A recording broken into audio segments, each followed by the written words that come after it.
Okay. Good morning, everyone. My name's Kevin Ekstrom, and I'm the Chief Communications Officer here at the Cathedral.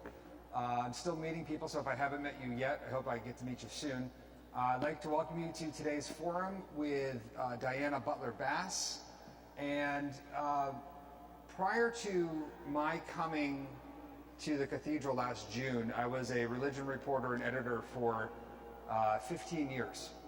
And in the course of that time, whenever we needed to make sense of what was going on in the world, particularly what was going on in the church, there was one person we called, and that was Diana Butler Bass, who's here with me today.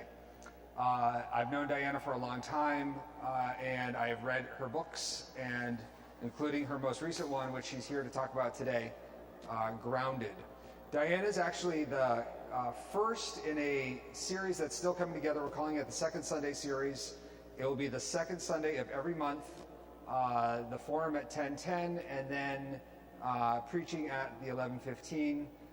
So Diana is our inaugural second Sunday speaker, and then next month on February 14th, Valentine's Day, we're going to have Brian Stevenson, and he is the executive director of the Equal Justice Initiative and the author of a new book, Just Mercy. He'll be talking about issues of race and prisons and lots of really important things. So come back for that one. And then we are booking the others throughout the rest of the year. We've got Jim Wallace from Sojourners coming in March. And we've already scheduled June for LGBT month. So it's coming together. It's going to be a really good series. So keep an eye on the bulletin and on our website for more information. So Diana is the go-to person, or at least my favorite go-to person, on the state of theology and religion in the country, what's happening, what's going on, what's changing. She has her finger on the pulse of a lot of really important things. She's the author of 9 books on American religion, including the most recent, Grounded. We have Grounded in the bookstore, and Diana will be downstairs in the bookstore after the 11:15 to sign copies if you'd like to. Oh, we're going to do it upstairs. Sorry. We'll be doing it in the upstairs bookstore, which is in the back corner at 11:15. So, would you please join me in welcoming Diana to the Cathedral?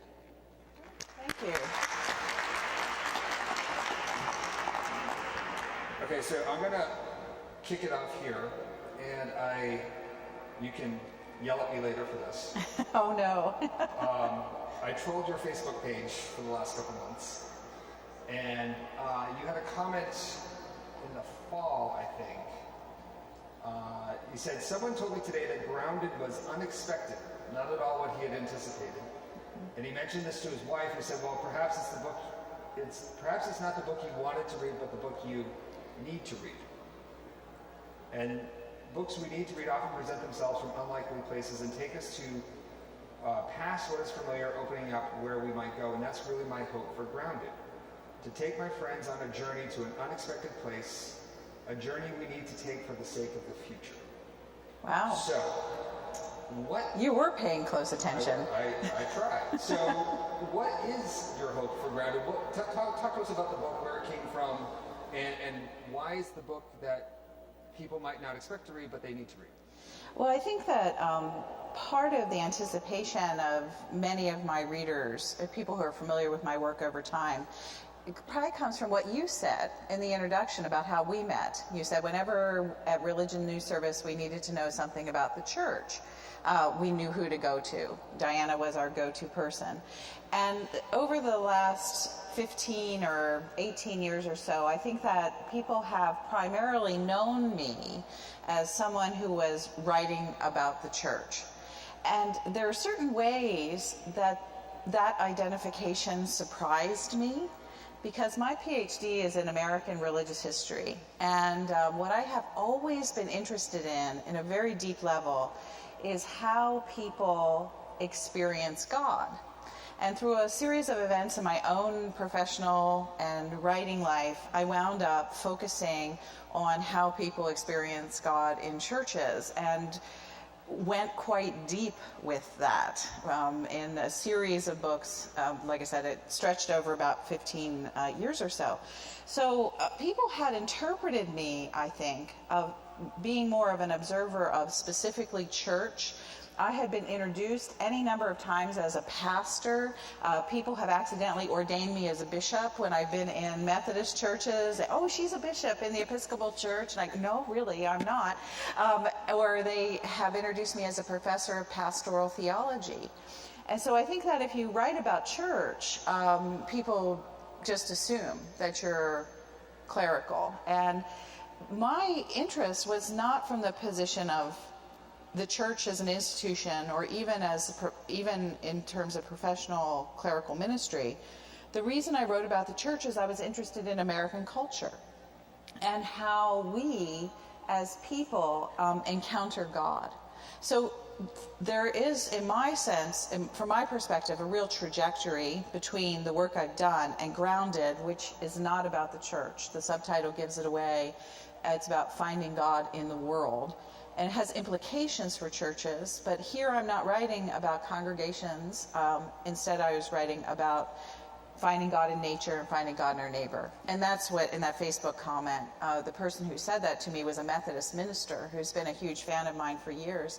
And he picked up this book, and what he was expecting was a really hope-filled book about the future of mainline denominations.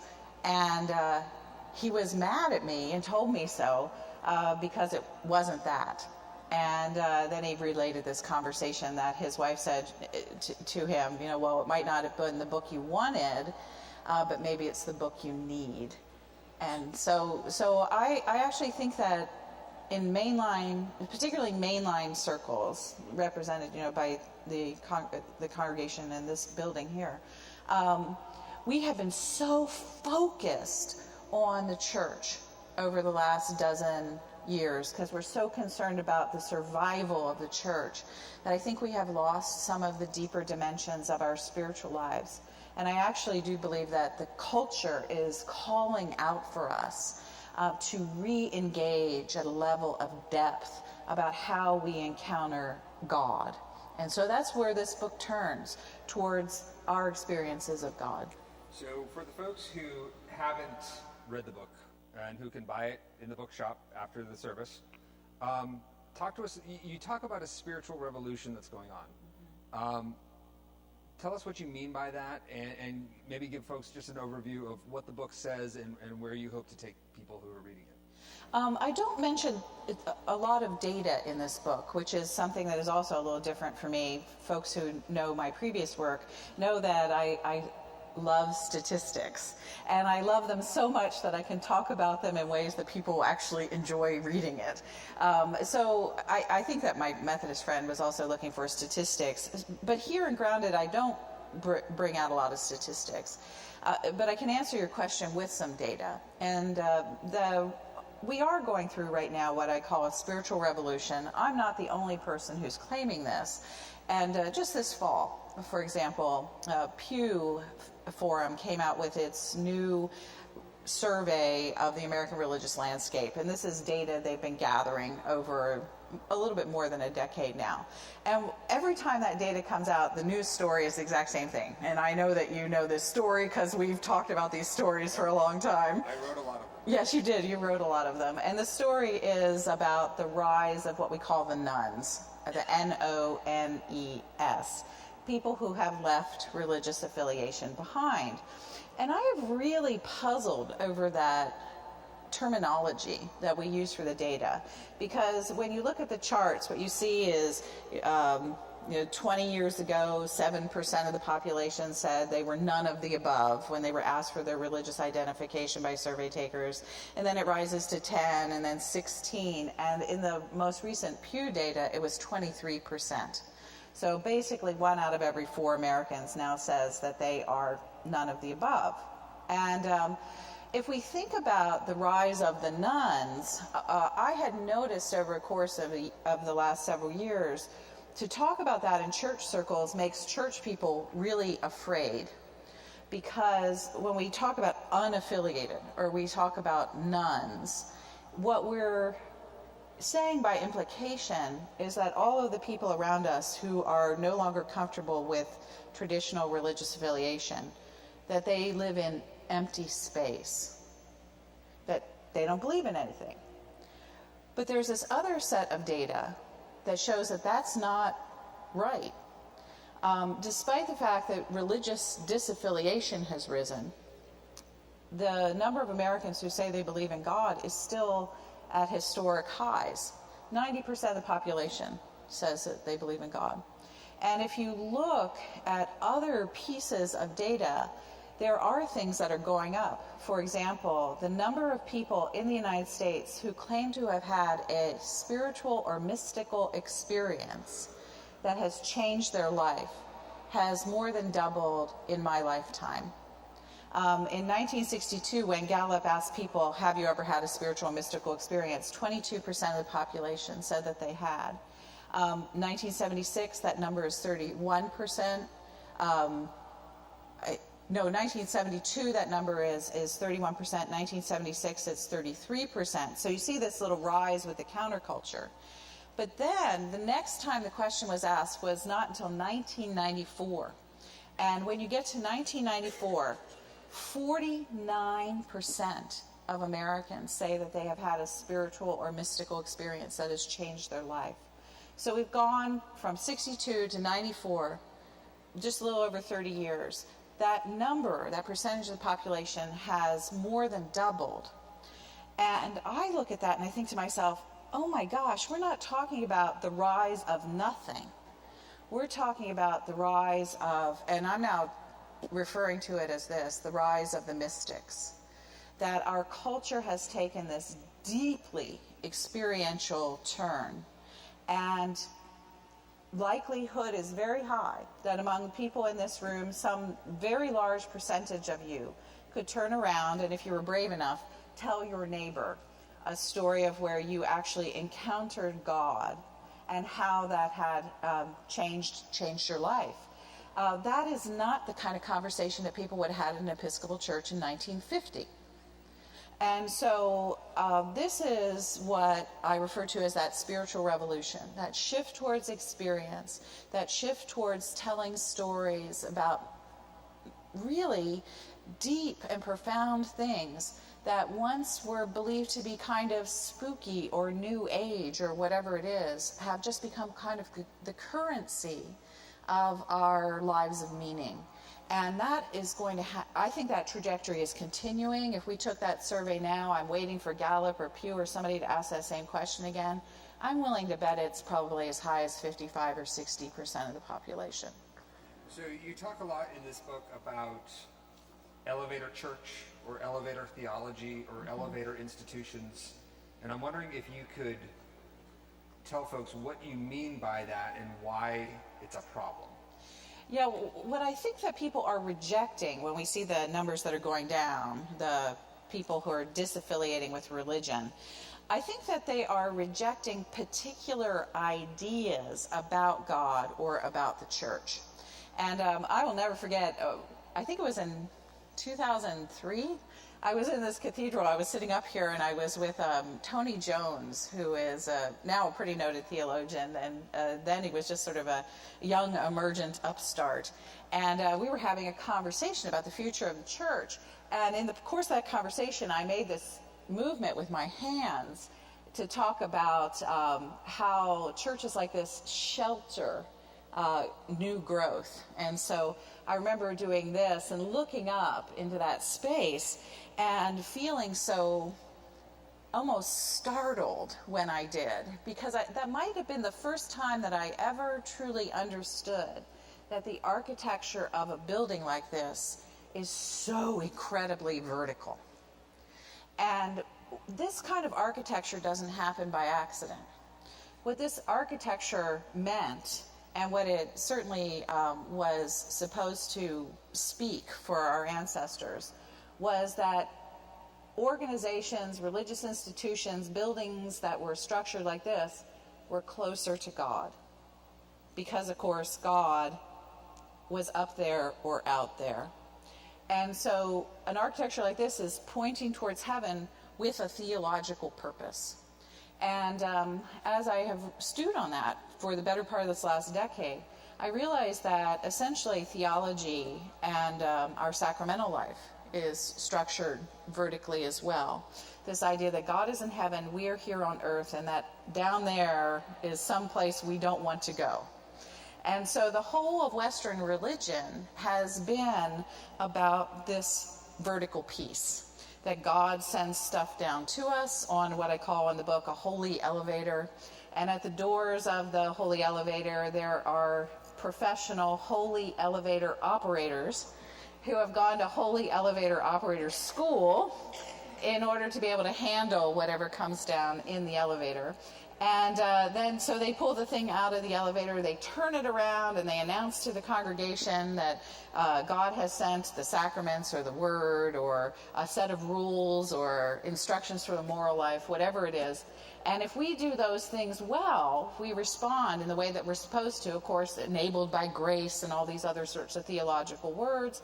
Then after we die, someone will stand at the elevator and push the up button, and we get to ride up. And if you read I'm struck by how much of our hymnody is this. It's all this up and down sort of language. Our understanding of ritual is this kind of thing.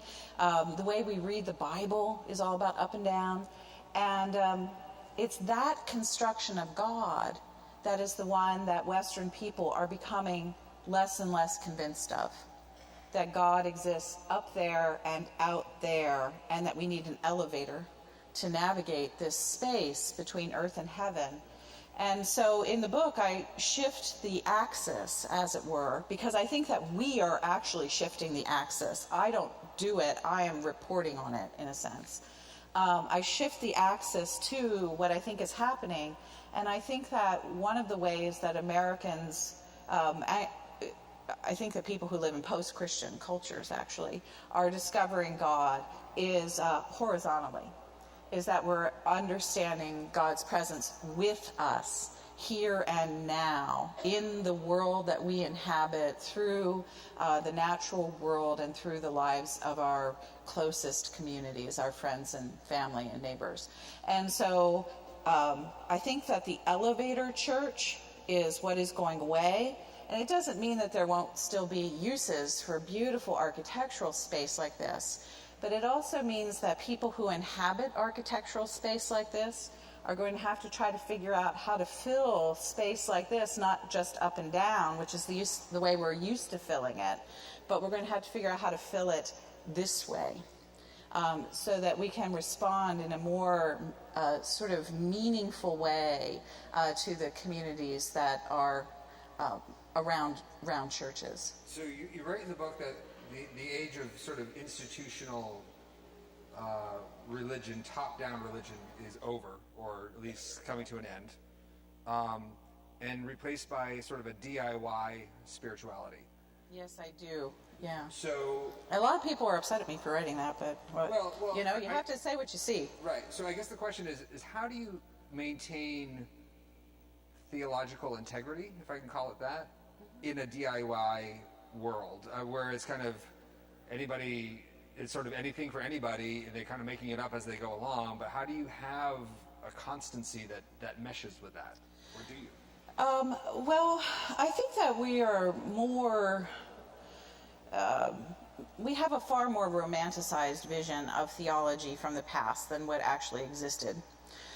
We think that theology in the past was very neat, and that it was sort of wrapped up by someone who said, this is orthodoxy, and then they just sort of give us this gift. And that's not really true. Historically, the making of theology has always been an incredibly messy business, and it has always involved people on the ground. And so I think that in a very real sense, in the 21st century, the people of God, in terms of Christian tradition, and I think this is happening in other traditions as well, but I can speak more ably of my own tradition. In Christian tradition, I think we're picking up the task of remaking theology for ourselves and participating in that action. And certainly in the early church, that's where theology came from. It came from the life of the people. And we talk about liturgy as the work of the people. But I don't know that we've always really lived into that in the Episcopal Church. We use the terminology, but it really is our work. And theology really is our work. So when we pick up the pieces of theology and we say, that doesn't make any sense to me, is there a different way of understanding God? Or is there a different way of entering into the life of prayer? Or is there a different understanding of predestination versus free will? Or whatever the question is.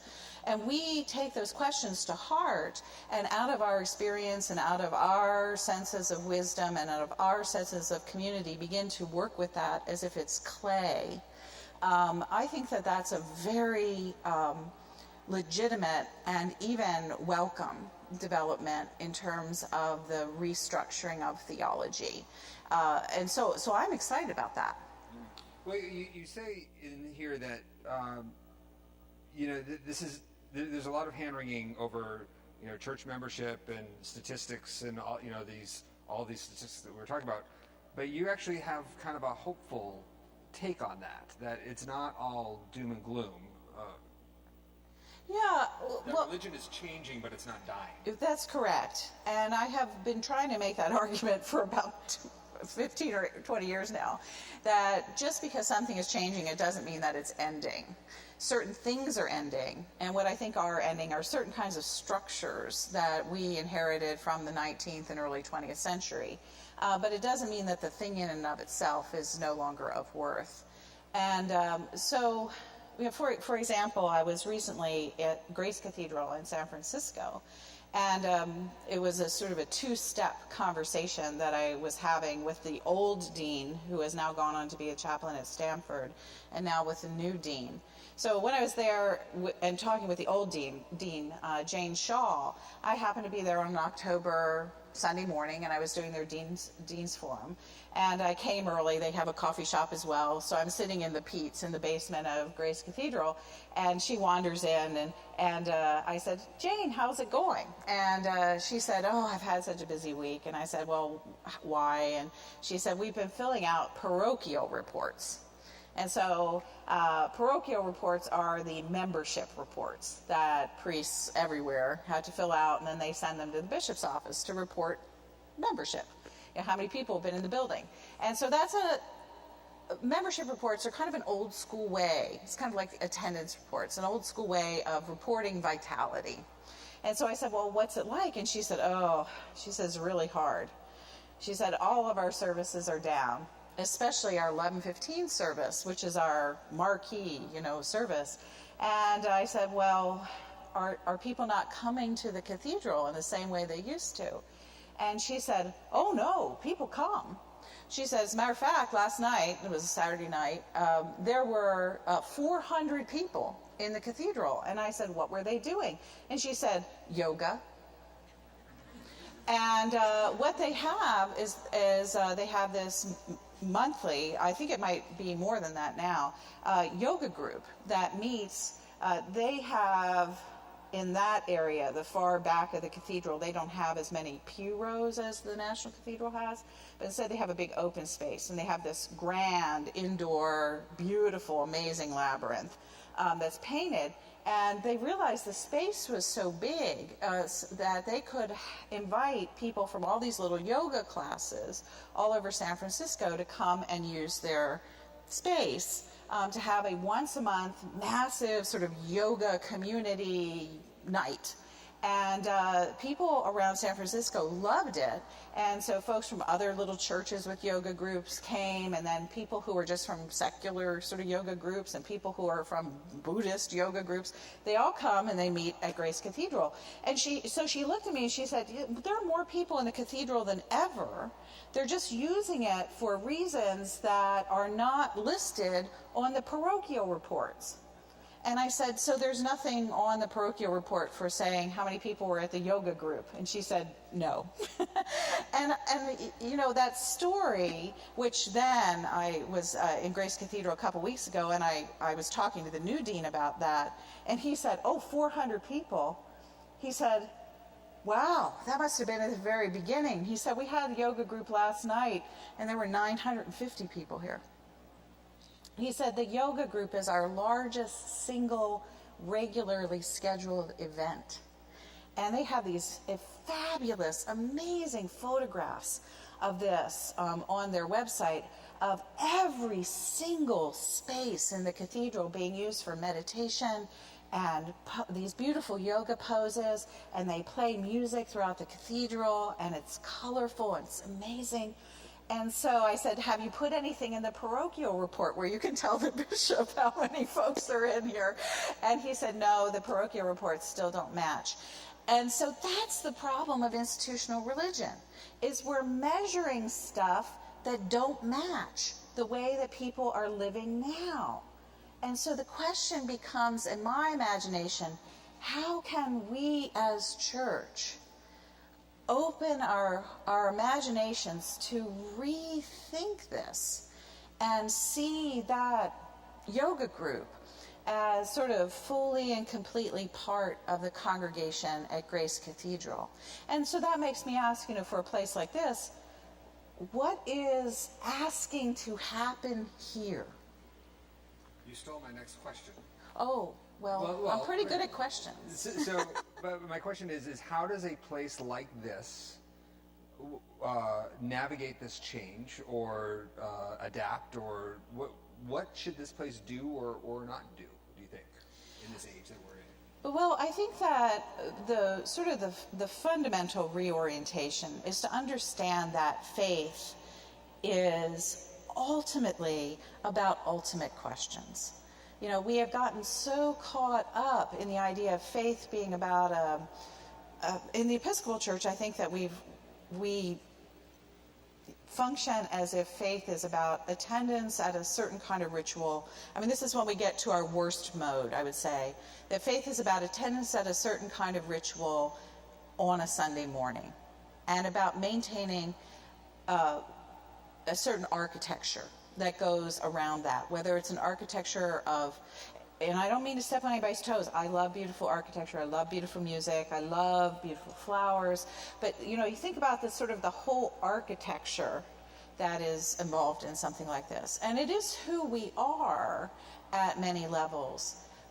But if you really think about what people are asking questions about today, it's not about how well we maintain beautiful buildings.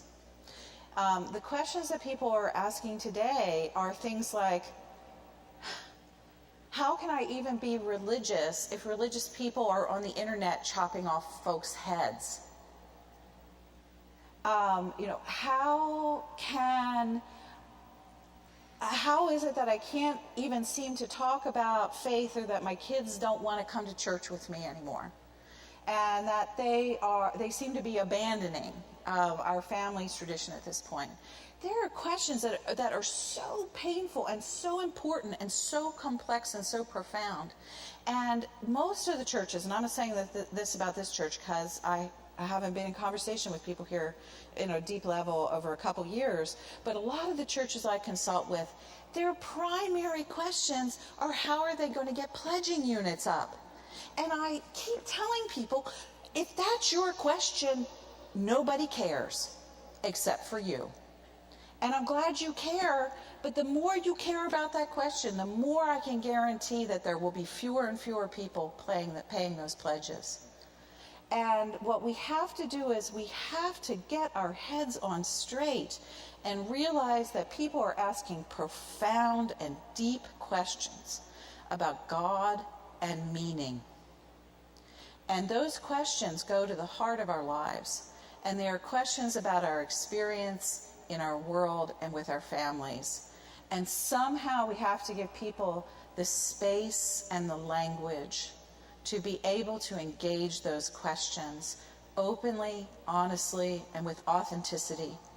And to really believe in our heart of hearts that the Christian story has something to say about those questions. So that's what we have to do, is we have to reprioritize. And that's really hard when you're thinking the roof might fall in. But on the other hand, we do have to say, hey, look, if there's not enough money right now to do X, Y, Z, is there ever too little money to really ask people a question about where God is in their life? there's always the money to do that. Because all that is reaching out in relationship and saying, hey, I don't know where to find God. Where do you find God? And I think that we've just sort of misdirected ourselves. So, I think we're still too attached to the idea of power. We want to be in charge. And we want everybody to look at our churches or our theological influence and say, you're the biggest, you're the best, you're the ones who can sit in the president's office and advise policy. And that is not, none of that is what the gospel is about. So, you describe on Facebook, again, that your ideal church is... Wow, you really are paying attention. Yeah, I'm a reporter. I can't get it out of me. You said the island of misfit toys is really your dream church. and I'm just sort of curious, what do you mean by that? And what does that look like? Oh gosh, well, obviously Rudolph the Red-Nosed Reindeer was on that night, and I have always loved that show. I think it's because, of course, I think I was 4 the first time I saw it. It was the first time it was on TV, and so and that song, the Island of Misfit Toys, is always, I always resonated with it because I always felt a bit like a misfit myself. And so when I was just ruminating on that, I thought, well, that's really kind of a vision of church, is the people who don't feel like they fit anywhere else, is that ultimately we're people who God turns to and says, you're welcome here. That there's always a place, and that your very existence is a gift to the world. And so that's the way Island of Misfit Toys seems like the church should be in that same business. There's always a place for you here, no matter who you are, and your life is a gift to the world. And we'll make sure that you get on the sleigh and go out and use that gift wherever it is needed. So my former colleagues at Religion News Service did a story about the book, and the way that they described you, and I'm just sort of curious how you would, how this fits for you and what you might say about it, said that you attend an Episcopal church, but you aren't quite reconciled to an Episcopal identity. I know, isn't that awful? So talk to us about that. Like, you're an Episcopalian. Yeah. You go across the river. Yes. And you've been an Episcopalian for 30 or so years. Yeah, right? I became an Episcopalian in 1980. Okay. So how would you describe, you're sitting here in a room full of probably a lot of Episcopalians. How would you describe your membership in the tribe? Wow, that's a really hard question. I am a confirmed and tithing Episcopalian, and on ritual holy days, that's where I show.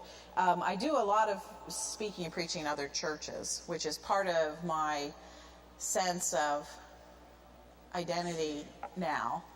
I've really enjoyed the last 10 years when I get to be in UCC Church and Presbyterians. And just earlier this week, actually, I was down the street at Temple Micah, and I was with a group of rabbis thinking about the future of the synagogue. And so what's happened in my own life is it's become very beautifully broad and eclectic, and I've learned how to appreciate all of the different corners and pockets of certainly the faith of Christians in a lot of different tribes, and also Jews and Muslims and Buddhists and Hindus. And I really do appreciate my atheist friends and people who are spiritual but not religious, who teach me stuff all the time. And so I just see that my own life, while it's centered in this beautiful story, and the thing that keeps me Episcopal is one really interesting thing, and it is a theological idea. I believe that at the heart of our tradition is the emphasis on the incarnation, the idea that Jesus comes and dwells with us. And that has uniquely been the theological starting place for Anglicanism for several hundred years now. We forget it sometimes. We sort of act as if it's not important sometimes. But for me, that theological center of the incarnation, God with us, I mean, that's what this book really is. Anybody who is a friend who is an Episcopalian will recognize what I have done here is taken Anglican theology and cracked it open in spiritual but not religious language, which is what I intended to do. So I find myself that I'm Anglican, but I'm Anglican trying to use different concepts and different cultural angles into Anglicanism.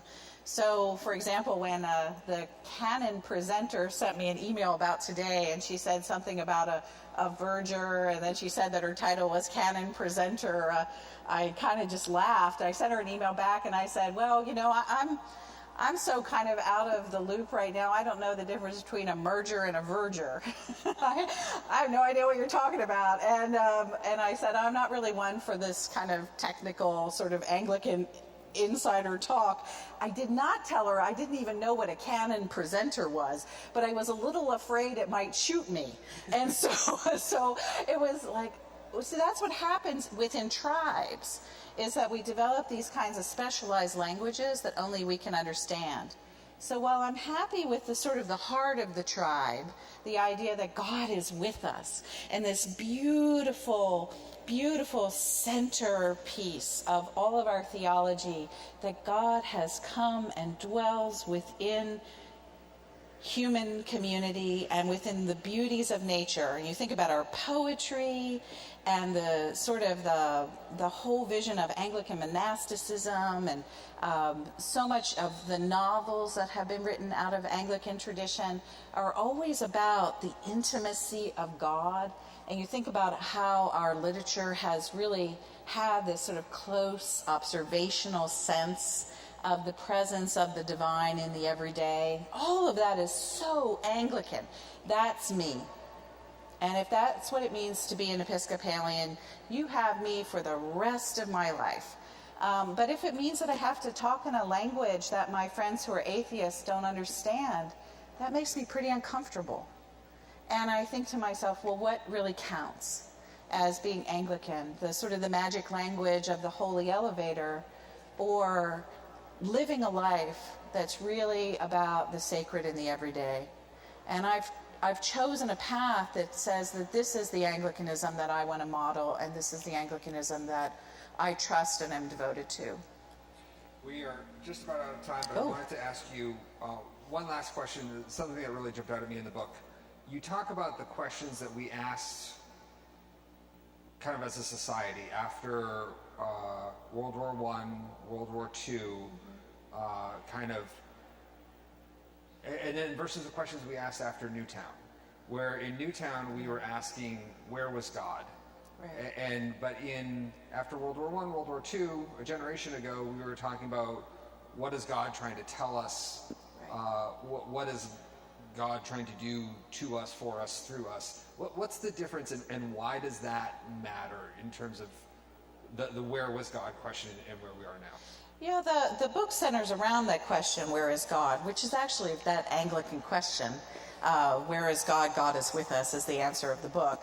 But I noted, and this comes from me as a historian, that even over the course of my own lifetime, when people would ask questions about God when I was smaller, and I went back and looked at other times in American history, whenever there was a tragedy, people tended to ask the question, what is God trying to teach us?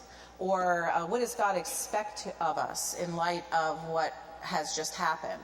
And so they were questions of God's intention. And you can really see it very clearly in presidential speeches. You can see it in prayers that were written at different times. You can actually go back and you can look at it in popular literature. And so it's very obvious that our ancestors were consumed with this question of, what does God want us to do? But if you look at the questions about God in the last, I really think it began happening right around 2001. People began asking the question, not just what does God want us to do in the wake of 9/11, but where was God when the towers fell? And you really could see that question, again, in popular culture, you could read it in blogs, people talking about how God was with the rescue workers, or God was with the business people as they ran towards the burning towers, or God was with the people who held other folks within the stairways as they collapsed around them and they died. That amazing story where they found the group of people, it was 6 or 10 people who were holding one another in a stairway that had collapsed around them, and they had died together like that. And when you hear that story, I mean, I'm doing it right here, it gives you chills, because we know that God was with those people as they loved one another to the very last second of human knowing. Those are the kinds of questions we're asking today. Where is God? Where is God in the buildings that are falling? Where is God when you see the people getting their heads cut off on the internet? Where is God when fundamentalists seem to have the final word when it comes to religion? Where is God when someone goes into an elementary school classroom and just kills 20 little kids for no reason whatsoever? Where is God? And even that cover story, was it the New York Post that showed up right after the latest shooting? It wasn't a question about what does God want us to do, but they basically said on their headline, God is not going to do anything. And so God is not going to fix this. And it really was a question of, we can't just go fleeing to whatever distant God we think it is, because that God's not going to come down and make it all better. But we are obligated out of our moral responsibility to one another here in this planet to care for each other. And so that's where God is. And if God fixes it, God is fixing it through our hands and our love wrapped around one another. The book is Grounded, Finding God in the World, A Spiritual Revolution. The author is Diana Butler Bass. She will be here preaching at the 11:15, so don't go anywhere, because it's going to be good. She will also be in the Cathedral bookshop at the back of the Cathedral signing copies after that. So would you join me in thanking Diana for being with us today? Thank you so much. Appreciate it. We're going to get you vested by the verger. Yep, not the merger.